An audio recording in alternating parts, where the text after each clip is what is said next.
Hi everyone, today I'm going to show you how to install an aftermarket stereo in a Chevy Malibu. I'm going to show you on a 2004 Chevy Malibu Maxx. However, this should work for any Chevy Malibu between the year 2004 and 2007, and it shouldn't really matter if it's just the standard classic Malibu or if it's the Malibu Maxx. It should be the same. Now, before I get started, I wanted to let you know that with this particular vehicle, if you want to keep the driver information, you're going to have to buy some special equipment. It's totally fine just to install an aftermarket stereo, but you're going to lose some of that. You're going to lose features like the temperature, the trip meter, oil life, fuel range, miles per gallon, things like that.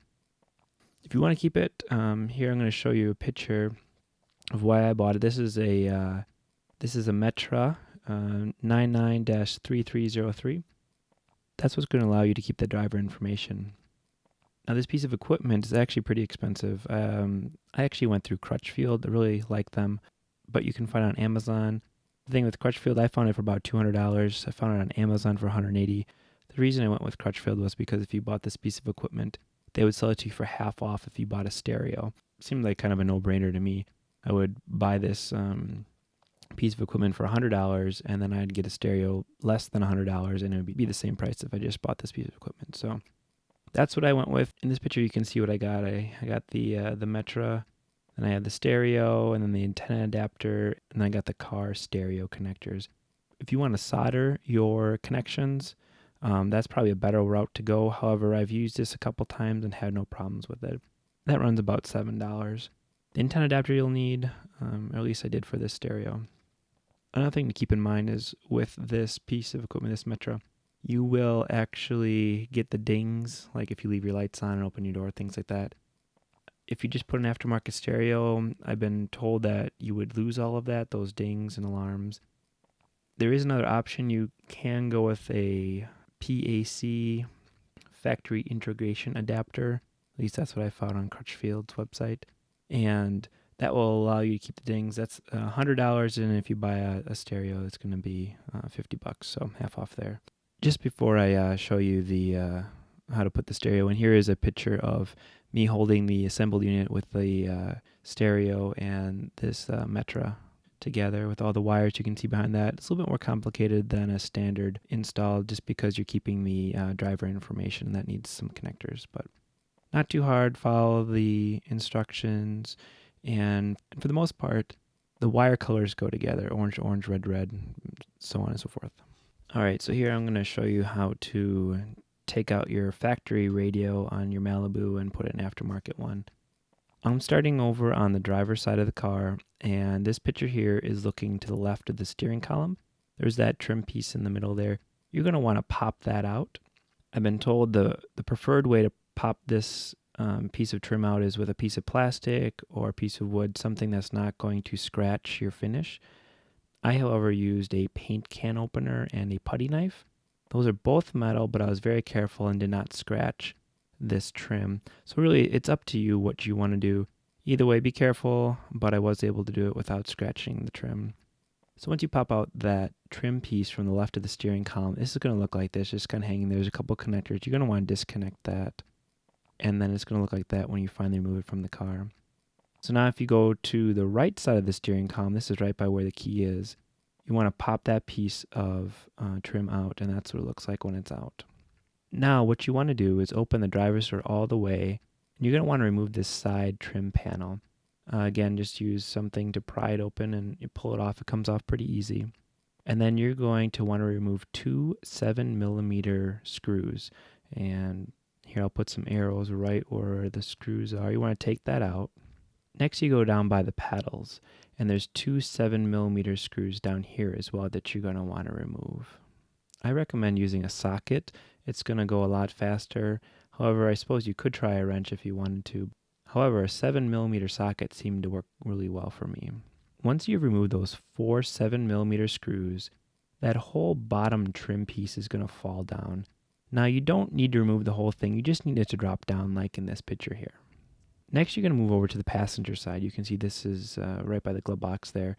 You're going to want to remove that trim piece right above the glove box. Again, just take whatever tool you're using and pry that out, being careful not to scratch it. And this is what it looks like with that trim piece off. And next you're going to want to open the passenger side door all the way and remove that side trim panel just like you did on the driver's side. That's going to expose two 7mm screws just like on the other side. Go ahead and take those out.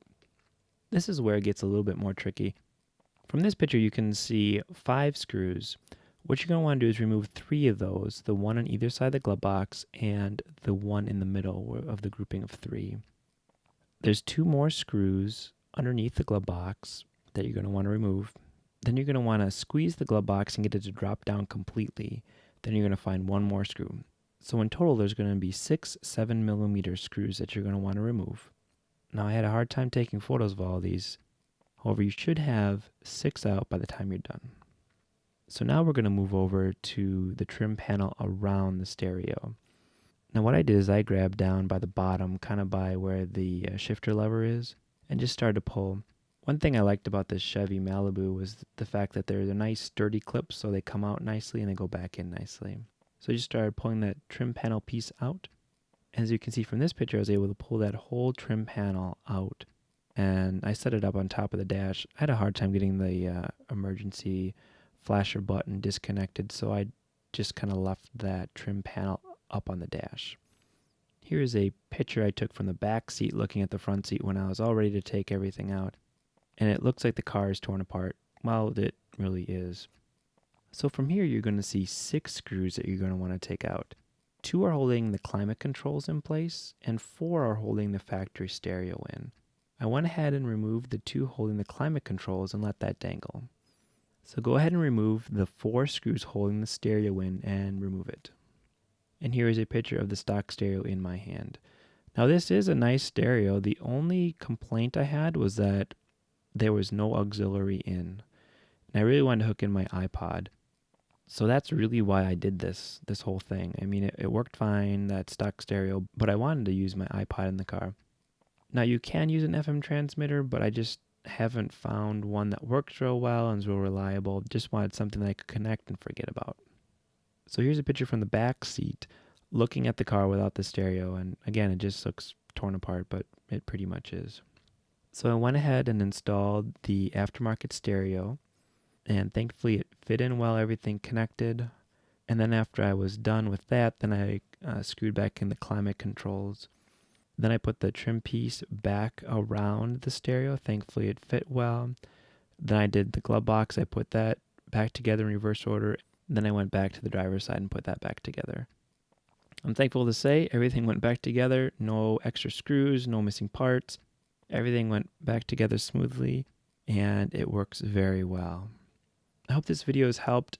The reason I made it was because when I went to put in this stereo, I couldn't find anything, and I just want to help everyone else out there who wants to install an aftermarket stereo. Really like it. The Metra product works pretty well. It reads the computer information well. However, the buttons aren't great. I went with it because it was one of the only ones I could find. Maybe they'll come out with other ones in the future. I'm guessing probably not, since it's not an old car, but it's not super new either. So anyway, hope this helps, and best wishes on putting in your aftermarket stereo.